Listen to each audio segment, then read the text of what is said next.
We'll continue with Chapter 4, Working with Fractions, and today we'll get into multiplying and dividing fractions. Let's start by multiplying fractions. To multiply fractions, you simply multiply the numerators and multiply the denominators.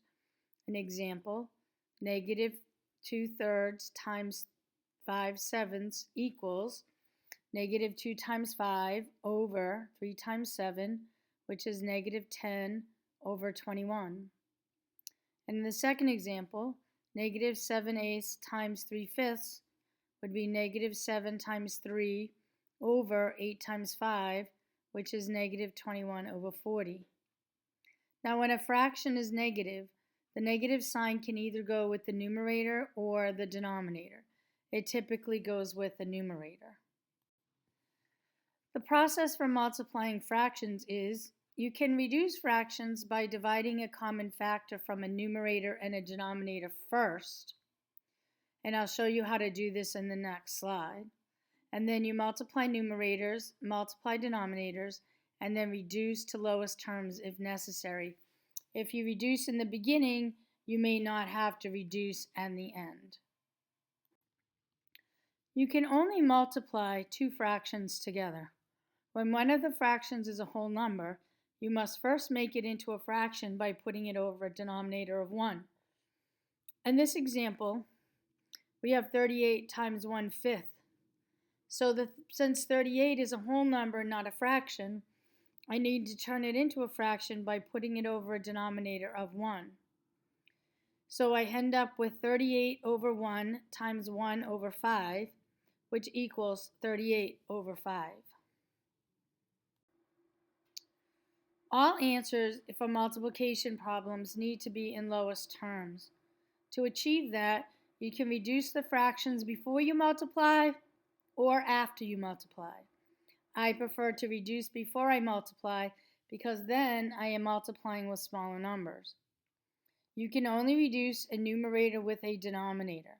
You cannot reduce two numerators or two denominators. If I want to multiply, in the first example, I want to multiply 3 over 8 times 1 over 6. I can reduce the common factor of the numerator 3 and the denominator 6 by 3. So I end up with 1 over 8 times 1/2, which is equal to 1/16. I divided the 3 by 3 and the 6 by 6 in order to reduce them. In the second example, I want to multiply negative 22 over 25 times negative 10 over 9. Since both are negative, my answer is going to be positive. So what I can do is I can divide out a 3 from the numerator 12 and the denominator 9, and I can divide out a 5 between the denominator 5 and the numerator 10. And when I do that, I'm left with 4 over 5 times 2 over 3, which equals 8/15. Before we get into dividing fractions, we need to learn how to find the reciprocal of a fraction. To find the reciprocal of a fraction, simply flip the numerator and the denominator. So now, when you multiply a fraction times its reciprocal, an answer would be 1. The process for dividing fractions.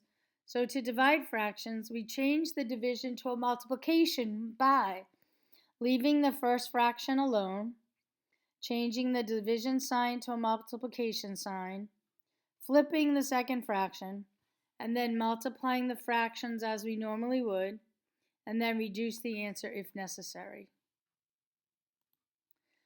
And in class, I will show you why we change it to a multiplication and we flip the second fraction. So here are some examples of dividing fractions. I want to divide 3/8 divided by 15 over 16. So it becomes 3/8 times 16 over 15.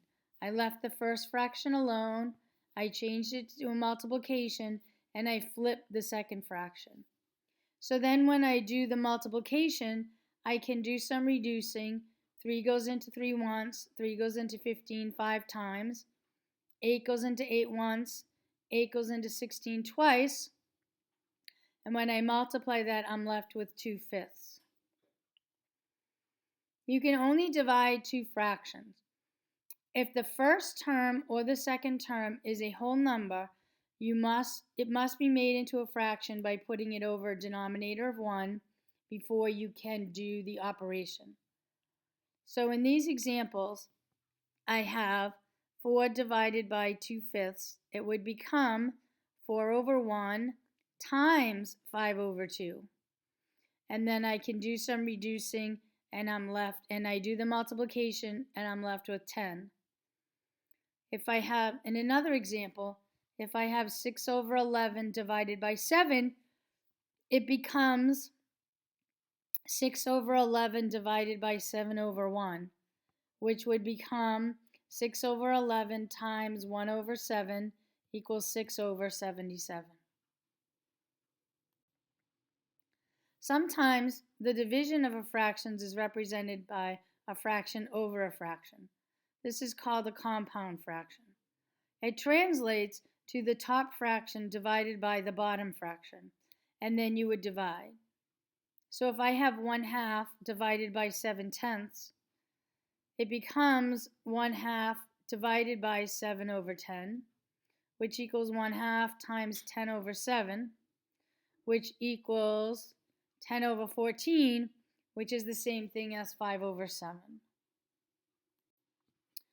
The last thing in this section has to do with solving equations of the form ax equals b, where b does not equal 0.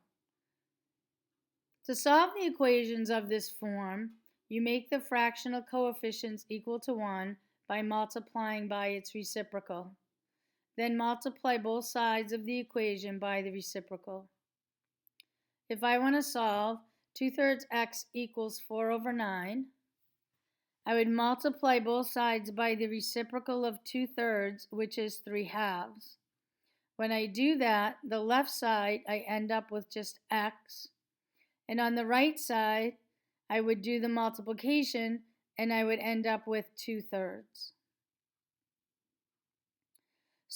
In the second example, sometimes it's written as the variable divided by a number, such as this one where it has x over 5 equals 3 over 25. X over 5 is the same thing as 1/5 x. So then I would divide both sides by the reciprocal of 1/5, which would be 5 over 1. So that leaves x on the left side. And on the third side, it would be 3 over 25 times 5 over 1. And when I do that multiplication, I'd be left with 3 over 5. That ends this section.